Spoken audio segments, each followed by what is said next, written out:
바울은 이 갈라디아 성도들에게 자신이 전하는 복음은 오직 하나님의 계시에 의해서 나온 것이라고 말하면서 그 갈라디아 교회에 이 복음을 침해하는 다른 복음을 전하는 사람들이 있었습니다.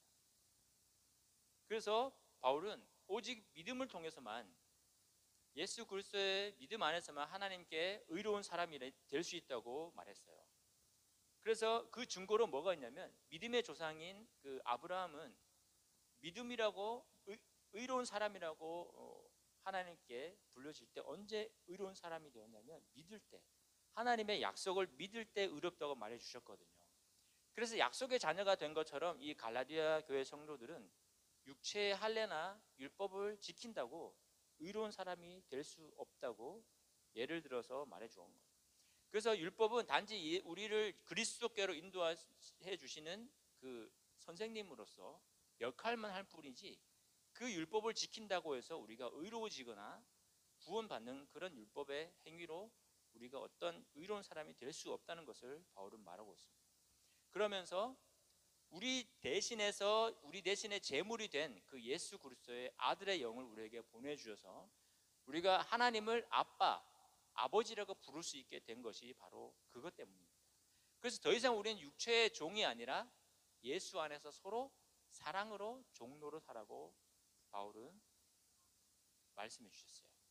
그래서 바울은 이제 구체적으로, 그렇다면 믿음으로 의롭게 되는 삶을 살기 위해서는 우리 혼자 힘으로서는 아닌, 바로 이 교회의 우리 공동체 사람들이 서로 우리가 도와주는 그런 관계가 되어야 된다고 말합니다. 그런 유기적인 움직이는 그런 공동체가 되기 위해서 필요한 것이 뭐냐면, 바로 갈라디아 5장에 보시면 이 성령의 열매에 대한 이야기가 나옵니다. 그래서 성령, 이 영에 의해서 살아가는 사람들이 바로 있는데, 그래서 이 6장에서는 이 성령으로 살아가는 사람들이 어떻게 살아가야 되는가에 대해서 구체적으로 얘기를 하고 있어요. 그래서 6장의 이 내용은 이 성령의 열매들이 어떻게 구체적으로 나타나야 되는가에 대해서 말하고 있는데, 앞에서 바울이 이 근심하는 이유에 대해서 얘기했거든요.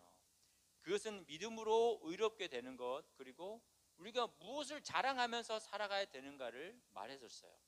그래서 이 교회 안에서 또한 우리가 살아가면서 이 다른 복음, 정말 이 진정한 복음이 아닌 다른 것을 가르치거나, 그리고 성령과 맞지 않는, 법에 맞지 않는 그런 것들을 주장하거나, 또 그것에 속아서 그렇게 살아가는 사람들을 그냥 눈으로만 보고 있지 마라, 그렇게 하면서 서로 도우라고 말하고 있습니다. 1절에 보시면, 형제들은 만일 어떤 사람이 범죄에 빠져 있으면 영적인 여러분이 온유한 영으로 그런 자를 바로잡고 자기 자신을 살펴 시험받지 않도록 하십시오. 그래서 여기서 범죄에 빠졌다는 말은, 이 범죄,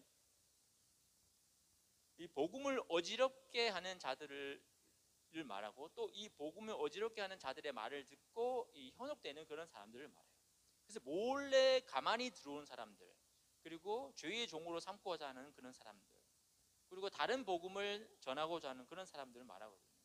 그래서 이런 사람들을 어떻게 하라고 말씀하고 있냐면, 바로 잡으라고 말합니다. 바로 잡아라.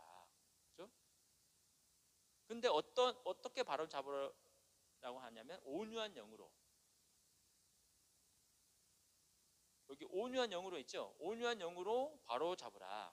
그래서 온유한 영은 뭐냐면 5장의 성령의 열매가 보면 온유가 있거든요. 온유. 성령의 9가지 열매 중에 온유가 있는데, 그 온유한 영으로 바로 잡으라고 말하고 있는 거예요. 그래서 이 온유하다는 것은 어떤 말입니까? 까칠하지 않고 친절하고 또 얌전하고 겸손하고 동정심이 있는 그런 마음이에요. 그래서 이런 마음으로 범죄에 빠진 다른 친구들이나 동료들을 바로 잡으라고 말합니다. 이 범죄라는 것은 잘못하고 있는 것을 말하는데, 이 실수하거나 그런 것들을 말하고, 또 죄를 짓는 것을 말합니다. 그래서 이런 친구들이나 동료들이 있을 때 바로 잡기 위해서는 어떻게 해야 되냐면, 여기 영적인 여러분이 온유한 영으로 바로 잡으라고 합니다.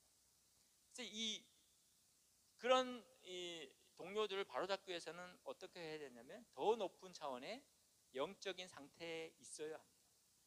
그렇지 않으면 그 친구를 바로잡기 위해서 내가 도와주다가 나도 같이 빠져버려요. 늪에. 물에 빠진 사람을 건지려면 어떻게 해야 됩니까? 건지다가 같이 물에 빠지는 사람들은 많잖아요. 그래서 같이 어디서 이거 목소리가 들리지? 그래서 영적으로 이 온유한 영으로 준비가 된 상태에서 바로 잡아야 한다고 말하고 있는 거예요. 그렇지 않으면 같이 빠져서 죄를 짓게 된다. 그러면서 또 마지막으로 뭐라고 합니까? 자기 자신을 살피라고 말합니다. 자기 자신을 살펴라. 자기 자신을 살펴서 시험 받지 않도록 하라. 그렇게 말합니다. 시험 받지 않도록. 그래서 이 시험 받는다고 말씀하는데, 이 시험 받는다는 것은 친구 구하려다가 늪에 빠지는 거, 같이 빠져 죽는 걸 말해요. 그래서 성령의 열매인 그 영의 열매가 이 교회 안에서 나타나는 구체적인 현상들이 지금 이제 나타나고 있는데, 그래서 어떤 육신의 일도 그 어떤 법도 이 우리들의 행동에 맞설 수 없다고 말합니다. 그 갈라디아 5장 23절에 말하는, 한번 보시면 온유와 절제니 이 같은 것을 금지할 법이 없다고 말씀하고 있거든요. 그래서 성령으로 하는 사람을 이길 자는 아무도 없다고 말하고 있는 거예요. 그래서 어떻게 하라고 얘기하냐면 바로 이어서 서로 짐을 지라 이렇게 말합니다. 서로 짐을 지라. 그것이 토라를 이루는 것이다. 여기서 이 바울은 유대인의 원래는 유대인의 관점으로 이 헬러를 작성했기 때문에 이 원래는 이 헬러로는 그 크리스토스 헬러로 마시아가 이 그리스도를 말하거든요. 크리스토스, 토라는 노모스 법을 말하는데, 그래서 지금 이건 히브리어예요. 예수와 마시아 토라는 히브리어예요. 히브리어. 그래서 우리 말로는 우리 원래 개역 성경에는 예수 그리스도의 법을 이루십시오 이렇게 되거든요. 그래서 하나님의 법을 이루는 것을 말해요. 서로 짐을 져서 예수 그리스도의 법을 이루라고 말하고 있습니다. 그래서 육신의 할례나 몸의 할례를 통해서 하나님의 의로운 사람이라고 자랑하는 게 아니라 바로 서로 짐을 져서 영적인 사람들이 죄에 빠진 사람들을 서로 도와가면서 하나님의 법을 이루라고 말하고 있습니다. 그것이 바로 예수 그리스도의 법을, 하나님의 법을 이루는 길이다. 그렇다면 이 범죄에 빠진 사람들은 행동은 어떤 행동을 하게 될까요?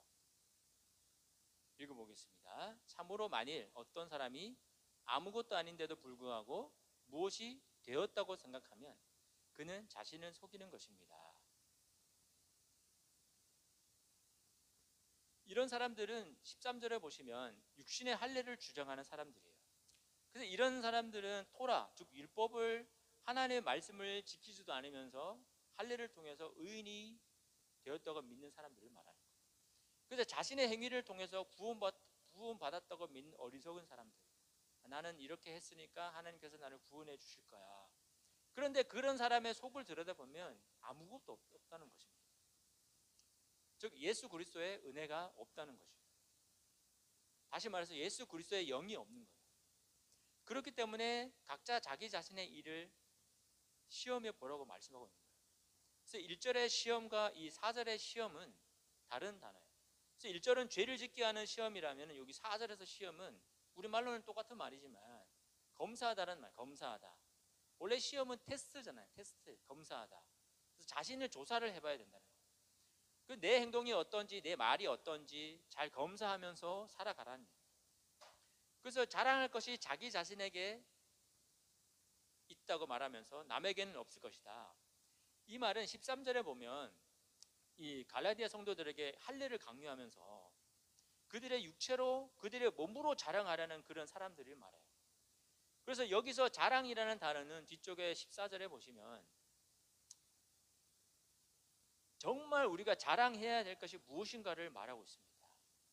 뭐냐면 바울이 말한 그 예수 그리스도의 십자가만 자랑하라는 것이에요. 그래서 내 자신이 자랑할 것은 오직 죽을 수밖에 없는 우리들을 대신해서, 나를 대신해서 죽으신 그 예수님의 십자가 희생밖에 없다는 것입니다. 그런데 할례를 자랑하고 육신의 행위를 자랑하고 나의 열심을 자랑하게 하는 것은 뭐라고 얘기합니까? 아무것도 없으면서 겉으로는 있다고 자랑하는, 그것은 바로 자신을 속이는 것이라는 거예요. 그러면서 5절에 각자 자기 자신의 짐을 져야 한다고 말합니다. 이 짐이라는 단어가 2절에서도 나왔잖아요. 그래서 5절의 이 짐은 마태복음에 보면 예수님이 이렇게 말씀하셨습니다. 내 멍에는 쉽고 내 짐은 가벼움이라. 그리고 누가복음에 보면 너희 율법사여 자기 지기 어려운 짐을 사람에게 지우고 너희는 한 손가락도 이 짐에 대지도 않는다. 왜냐하면 1절의 말씀처럼 죄를 짓고 있는 친구나 동료들을 바로 잡으면서 또한 나도 넘어지지 않도록 조심하라는 거예요. 그리고 이 성령의 열매는 6절에 말씀을 가르침을 받는 자와 말씀을 가르치는 자와 같이 이 모든 것을 함께 나눌 때 이 기쁨이 있는 것입니다. 여러분, 이 하나님의 말씀이 꿀보다 달다는 그 성경 구절을 아시나요? 하나님의 말씀이 꿀보다 달다. 왜 그렇다면 꿀보다 하나님의 말씀이 덜 달다고 느낄까요?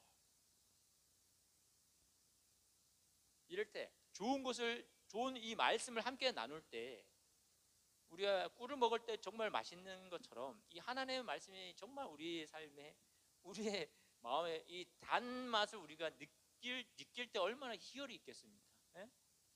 하나님의 말씀이 꿀보다 달 때 정말 희열을 느끼는 정말 저희가 되었으면 좋겠습니다. 그리고 너무 우리가 열심히 하다 보면 겉으로 보이는 것을 가지고 우리가 경쟁할 수 있습니다. 그러다 보면 그것을 자랑하게 되고 비교하게 되고, 나는 이렇게 됐는데 나는 이거밖에 못했는데 저 사람은 저렇게 했으니까 나는 뭔가 못한 것 같고 비교되는 것 같고, 이런 행위를 너무 강조하게 되면 어떻게 되냐면 하나님의 나라를 상속받지 못한다는 그 갈라디아서 5장 21절에 말씀이 있습니다.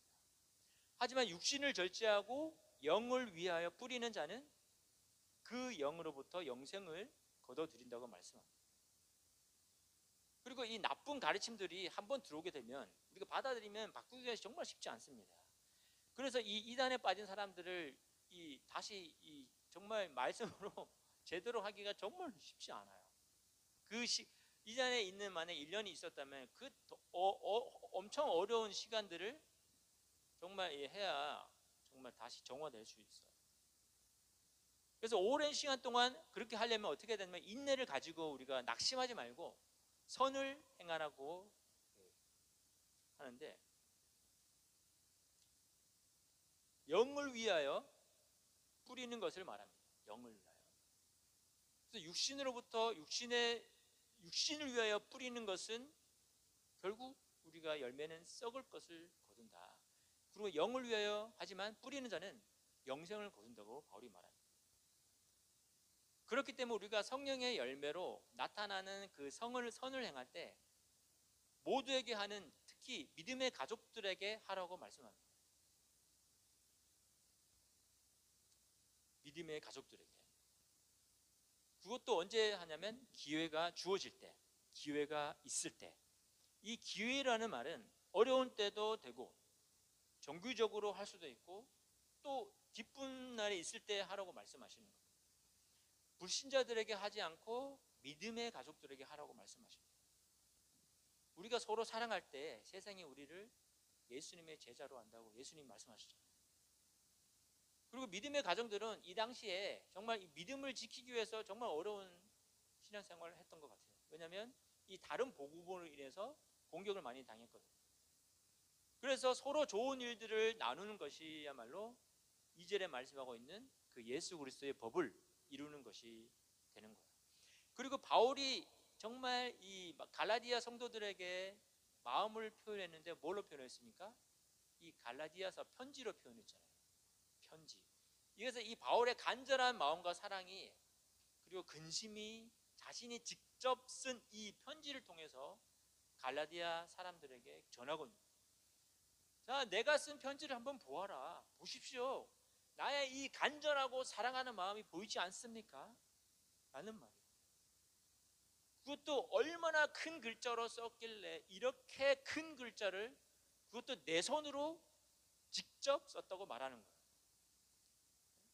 이 편지를 쓰면서 바울이 갈라디아 사람들을 향한 그 마음이 어떠했겠습니까? 갈라디아서에 다 나와 있잖아요.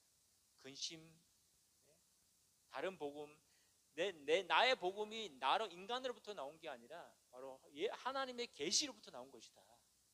내가 예수님을 만나고 나서 나는 유대인보다 더 유대인으로 살았고, 가말리엘의 정말 최고의 학문을 가르쳤던 배웠던 사람이고, 그 하나님의 율법은 누구보다 내가 잘 지켰던 사람인데, 예수 그리스도를 만나고 난 이후에 나는 사람에게도 난 배우지도 않았고 오직 나는 하나님의 계시로부터 나온 이 복음이다, 이렇게 말하면서 갈라디아 이 교인들에게 이 갈라디아서를 편지를 쓰고 있는 거예요.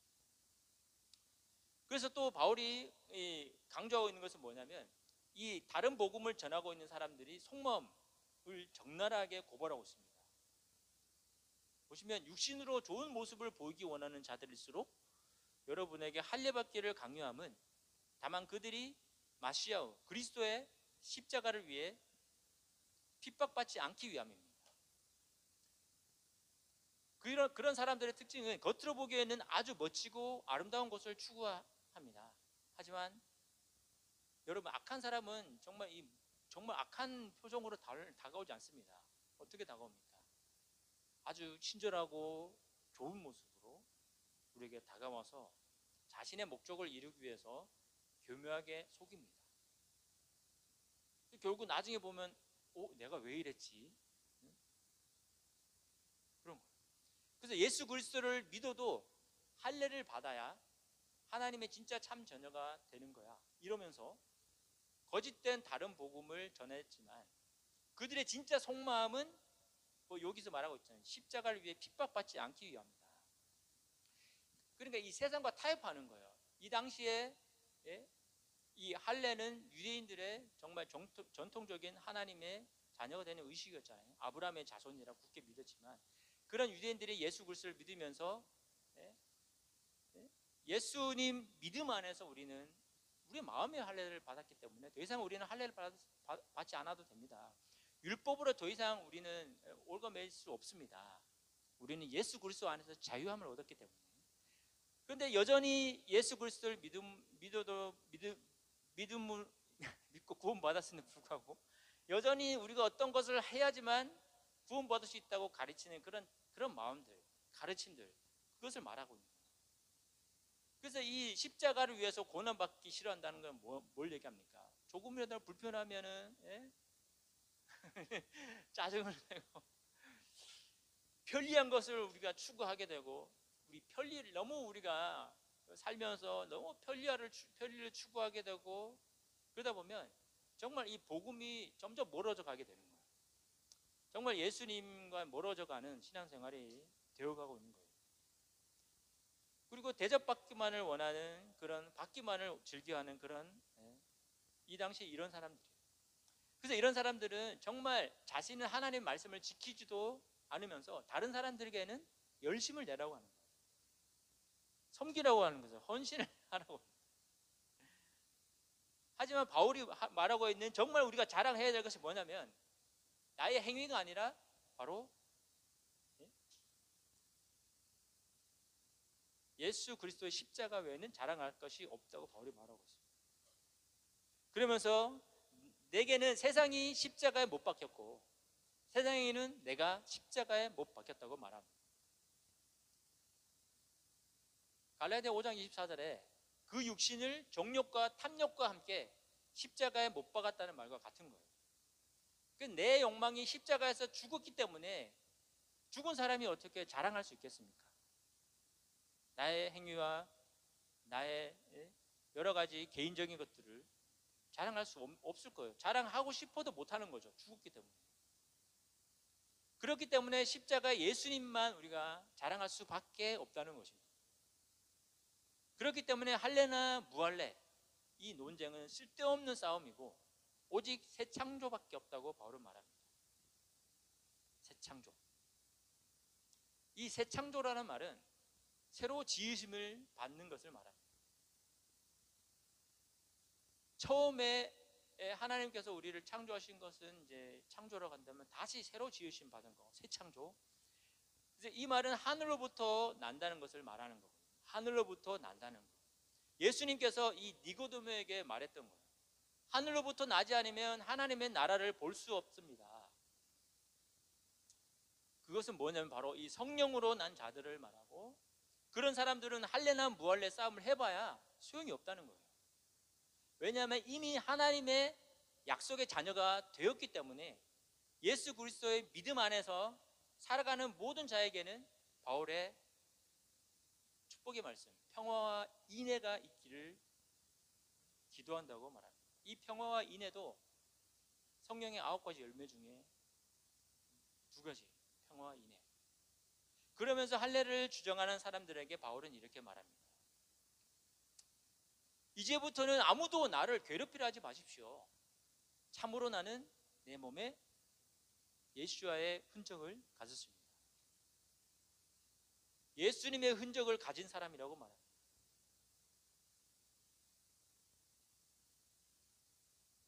이 말 외에 뭐 다른 말이 필요하겠습니까? 내 몸에 예수님의 흔적이 있습니다.